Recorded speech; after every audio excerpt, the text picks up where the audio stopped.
Voodooo Karen. Written by Dubbed Emotions. And narrated by Lady Spookaria. Hello there. My name is Katie. I found this community because I have a story to tell. And I think it's one you will appreciate. I'm 40, and I've lived in a small town near New Orleans for my entire life. I'm very well known and respected in the community. Obviously, I can't tell you exactly who my husband is, but we can call him James here. Trust me when I say he is a very important man. I'm no mere housewife either. I organize all of our church's fundraisers and volunteer at the homeless shelters. Since we never had children, I'm also very generous to the orphanage every Christmas, and we have 2 rescue dogs. I don't mean to brag, but my background is relevant. Without it, you can't fully appreciate how far I've been pushed in order to reach this point. I am a good person, but I will not be a victim. This is 2022. We live in an age of see something, say something, after far too many hard lessons were learned. If we see something, it is our responsibility, our duty, to say it loud and clear. If no one will listen, then you have to scream it. If they still won't listen, well, that's why we're here. Yesterday began like any other day. After breakfast, James left for the office, and I got ready to run a few errands. The weather was perfect for Sonny and Cher, my pups and the singers. We were listening to I Got You Babe with the windows down when we pulled into the grocery store. We never shop at Walmart or Sam's Club. Sure, I could have the groceries delivered to my vehicle, but we believe it's important to support our local businesses. That's just one more reason this entire thing is so upsetting. Oh, and don't worry about Sonny and Cher. I would never leave my babies in the car. They rode on top of the buggy and got plenty of attention. Everyone stopped to look at their adorable sweaters as we passed. We were in the store less than 10 minutes when I stopped in produce. The buggy was never more than 2 feet away at most, but I turned to get one of those plastic bags from the dispenser. The apples were right there. It took less than 30 seconds. Yet when I turned back, a small boy was jerking his hand away from my purse. I couldn't believe it. I was speechless. Then, he had the nerve to ask if he could pat my dogs. He was giggling, grinning ear to ear, thinking he was so clever. Well, those tricks don't fool me. I saw what he tried to do, and I said so. I know exactly what you were doing. Where are your parents? That scared him, all right. He wasn't giggling anymore. I could see the gears turning in his little brain. I was almost ready to find his mother myself when she emerged from frozen goods. I'm not an unreasonable person. I understand even the best parents can't keep an eye on their child every second, but especially not one so young. Since no real harm was done, I only wanted a simple apology in order to teach the boy a lesson. His next target might not be so forgiving. Do you know what the mother, the adult, did? She tried to convince me he was telling the truth, instead of swallowing her pride for 5 seconds and admitting her son made a mistake. She behaved more childish than the 7-year-old. She had the audacity to call me a Karen. I see the Karen jokes online. I don't live under a rock. She was trying to turn the whole thing around on me. In fact, it was becoming fairly obvious she put her son up to the whole thing. She's running a scam by teaching her child to steal from strangers. And if he gets caught, they have a little routine worked out. I called her out for it right there in front of everyone. And that's when I noticed the way she was holding her phone. She was recording everything. And I wanted to slap the smug smile off her face when she saw that I had noticed. I don't know what you're so happy about. Do you think you can edit the footage to make me look like the bad guy? I have every camera in the store at my disposal. Do you have any clue who my husband is? I was screaming by the end. I don't have to change a thing. She muttered and continued to record in hopes I would do something foolish. That's when I saw Ricky, the day manager, headed our way. I've known the man for over 8 years and never had a single bad experience. I was beyond shocked when he offered to give me store credit for the inconvenience. Like, he didn't even care the boy tried to steal. It wasn't about the money. Those people needed to be banned from the store. Over my dead body was that woman going to get away with it. She was probably planning to pull the same stunt all over town. Someone had to do something. I gave her one more chance to apologize and asked her nicely to delete the recording before I called the police. Do you know what she said? Go ahead, racist. Can you believe that? Did she think more lies would help? Was she trying to scare me? I still don't know. When the police came, they separated us to hear our stories. I could see her little phone held up for every second. Obviously, they weren't going to arrest her, but they needed to keep an eye on that one. Who knows what she'll have the boy doing in another 10 years. But that was a worry for later. The immediate priority was making her delete the video. People can do a lot with recordings now. And I did not give that bitch permission to film me. You won't be surprised to hear the officers didn't even do that much. The video went on to be edited exactly as I feared. And by the time that bitch was done, the only parts left were where she goaded me into screaming. It was seen by hundreds of thousands of people, including James, before the day ended. I have never been so embarrassed in my life. I demanded the security footage from the grocery store. It's the least they can do after allowing this to happen. They didn't want to give it to me at first, but then I reminded them who my husband was. They changed their tone real quick. Now, my copies will be ready for pickup by the time I return from New Orleans. I have some special shopping to do in the city, and since I can't talk about it at home, I came here where others can appreciate the poetic justice. I'm going to purchase a voodoo doll. I'll give an update this evening. I'm back! It might sound crazy to some of you, but if you've ever lived in New Orleans, you'd believe in it too. I've seen what these dolls can do. This is the first time I've had enough reason to use one myself, but I still need to be careful. I've decided to not post the store's security tapes. It's better to let everyone think I don't care. Just in case. Considering how easy it is to buy and use a doll, it would be wiser to let Karma have the credit. It didn't come with instructions, but the nice lady who sold it to me was happy to demonstrate how it works once I told her the full story. I'm glad too, because I always thought you needed to attach something that belongs to the person you want to curse. I didn't realize I needed to use my own hair, but it makes sense that only the owner should be able to use it. After all, accidents happen. And we're not trying to kill or maim anyone. I only need to picture the woman's face when I use it. Maybe I'll start with her mouth. She needs a hard lesson in common courtesy. Next will be those thieving hands. And Child Protective Services will be contacting her shortly. Who knows what conditions they live in to behave that way? If they get the boy away from her quickly enough, maybe he can still be saved. If not, he'll be moving on to armed robbery before his 18th birthday. You mark my words. Even the woman who sold me the doll said to be ruthless with it. I'm gonna get this thing ready. Be back soon. There's something very wrong with the doll. I followed Madame Voya's instructions to the letter. Either she sold me bad merchandise, or she's an idiot who doesn't know how her own products work.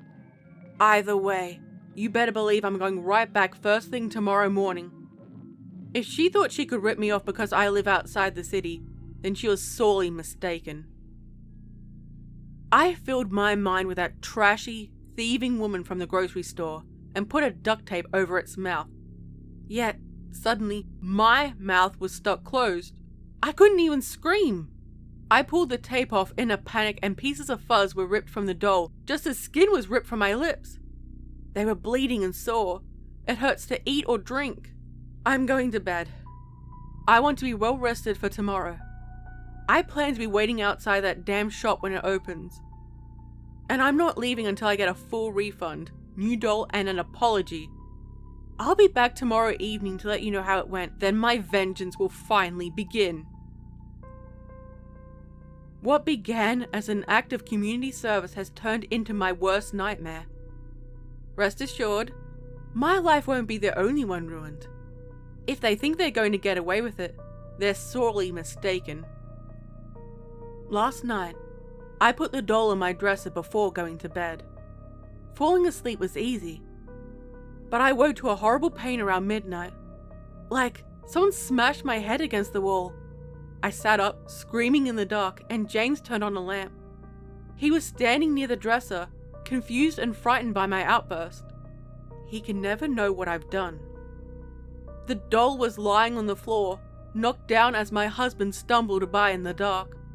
He hadn't even noticed it, so I told him it was only a nightmare. After he came to bed, and the lights were off once again, I collected the damn thing on my way to the bathroom. It was safe under the sink until James left for work this morning. In the shower, I found a nice lump on the back of my skull.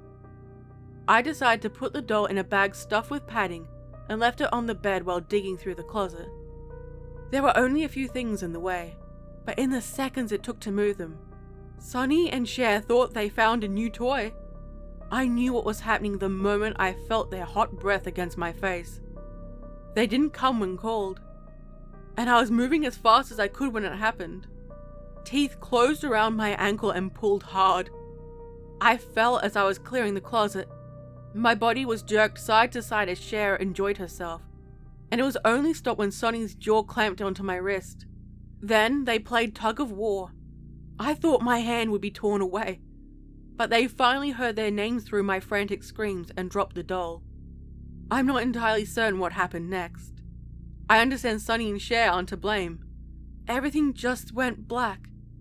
But the dogs are fine. Absolutely fine. In fact, they're napping in their kennels now. Anyway, I was shaking like a leaf while grabbing my wrist and ankle. Not from pain or fear, just good old rage. I still had to get back to New Orleans, so I gritted my teeth and pushed through it. You Northers might not understand what grits actually stands for, but it's girls raised in the South. And we mean motherfucking business. Less than an hour later, I was standing in front of Madame Voya. Her face was expressionless as I showed her each injury. Do you remember telling me to be ruthless? Well, I hope you have excellent insurance. You're going to pay every doctor and therapist bill that comes from this, along with compensation for all the pain and suffering you've caused. I could feel the red heat in my face as I yelled.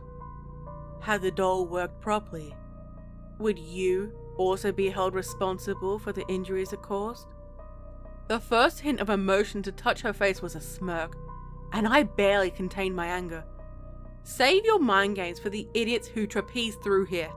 This is a business, you sell merchandise, and I have paid you, nothing else matters. Now, are you going to fix this, or do I need to call the police and the Better Business Bureau? Her eyes grew wide and fell to the floor. In a much softer voice, she said, I will need to see the doll in order to identify the defect and unbind you. I placed it on the counter between us, and she seemed to study it carefully, even going as far to check it under a magnifying lamp. After several minutes, she said, This is very strange. Have you seen the intended target since she began? Is it possible these things are happening to her as well? That took me by surprise. Once it harmed me, I didn't see a reason to check social media. But it took only a few seconds to confirm. As I clicked Miss Jackson's Facebook profile, Madame Voya leaned in to see as well. In that moment, I had completely forgotten my circumstance. My entire focus centered around the loading page until the smell of burning hair reached my nostrils, and my whole scalp burned. The doll was left under the lamp's heat and catching fire. I reached for it, but the madam was faster. She feigned shock and apologized in an almost groveling way, but I didn't believe a word of it. The only thing that mattered was undoing whatever trick she was playing. I gave her a very simple choice. She would either release me from her dark magic, or I would call the police. I will fix the issue right way. It is a very easy process. Or so she claimed. She retrieved a crystal from beneath the counter, closed her eyes, and chanted while tracing it over the doll's surface. I could feel its tickle every place it touched, but I didn't trust anything the woman did. For all I knew, she was strengthening my tie to the doll, and I finally understood exactly how foolish it was to go there alone. I had no way to know what her actions were truly capable of. When she finished the crystal routine, I planned to snatch the doll at the first opportunity and run. But she must have sensed my intention. With one hand still on the doll, she put the crystal away and retrieved a knife instead. That should do it. Let's try a test before you drive all the way home again, shall we, Karen? The grin she wore was pure evil, and her eyes sparkled with sadistic delight. With the knife raised above her head, I reached across the counter and shoved her backwards. She only stumbled a few steps, but it was all I needed. I grabbed the doll, ran to my car, and had just enough time between cranking and reversing to see Madame Voya in the window, laughing maniacally. As my wheels spun in reverse, I flipped her off saying, "My name is Katie!" I flew down the interstate without glancing at my speed, and continued the pace after my exit. I didn't realize what I was doing until sirens filled my rearview mirror. Of course, my streak of horrible luck continued. I understand I was speeding, but the officer was clearly a rookie on a power trip. I can't begin to fathom why they would let someone that inexperienced work alone. He was unnecessarily rude from the moment of contact and forced me to step out of the car before I could say a word. I was only trying to explain my situation. He needed to understand this was an emergency, but he wouldn't listen. The more I tried to explain, the more he interrupted. Then he tried to perform a sobriety field test. Never in my life have I been so insulted. Do you have any idea who my husband is? Do you understand you're already fired? I advise you to get out of my face or call your superiors. I have never been so furious in all my life. I spat the words out like venom. He did neither. He arrested me. Can you believe that? He said I threatened him. He took my phone without letting me make a call, and had the car towed without letting me retrieve my doll or my purse. I was in a holding cell for 4 goddamn hours before I spoke to anyone with a semblance of intelligence. My phone call to James was orgasmic. Within the hour I was free, and the officer, who suspiciously had the same last name as Madame Voya, was on unpaid leave. Even the reckless driving charge was dropped. See, I wasn't bluffing about my husband. The next problem is the towing company. They were already closed when we located my car, so we have to wait for morning to get it back. The doll should be safe locked inside, but I'll feel better when I have it in hand. I'm going to do what I should have done in the first place. Google how to reverse the curse. Madame Voya will rue the day she saw my face when I'm rid of that thing once and for all. I'll be back tomorrow with another update. Then you'll see. Oh, that Voya is a crafty bitch, alright. I probably don't have much time left, but I plan to use what I do have very wisely. Once I publish this account of her transgressions, I will dedicate the remainder of my life to ending hers. I'll die happy as long as she goes first. And if there's any time left over, maybe I'll pay Miss Jackson a visit too. As you can probably guess, the doll was gone. My car was actually vandalized during the night, and the doll was the only thing missing. Can you believe that? I can. I can't be certain what they did with it, though judging by the putrid smell trapped in my nostrils, the bugs crawling over my sticky skin, and the painful, itchy bites they leave behind, I would guess they covered the doll in something similar to honey and left it in a dump or sewer. It feels like the bugs are burrowing deeper and deeper into me. It's only a matter of time before they start breeding inside my body. And I would like to be dead before any eggs hatch. If I'm able to complete my goals before dying, I'll try to post one more update. If not, thank you for being here. Remember me, friends. Remember the injustices done to me and report this to anyone who will listen. If Voya and Miss Jackson are still out there, they are a danger to society and must be stopped at any cost. Please, don't let them get away with my murder. I am Katie, not Karen. Please show your appreciation to Dubbed Emotions for letting me narrate her amazing story, and also let us know what you thought of it. Don't forget to stab the like button, comment, share, and subscribe. This video is made with the support of my incredible channel members, Patreon subscribers, and top tippers. Feel free to sign up to any of those. All support is greatly appreciated, but especially with you listening in with me today. Check out my merch and my social media accounts below. Stay safe, my little spooklings. And remember, I'll be watching you.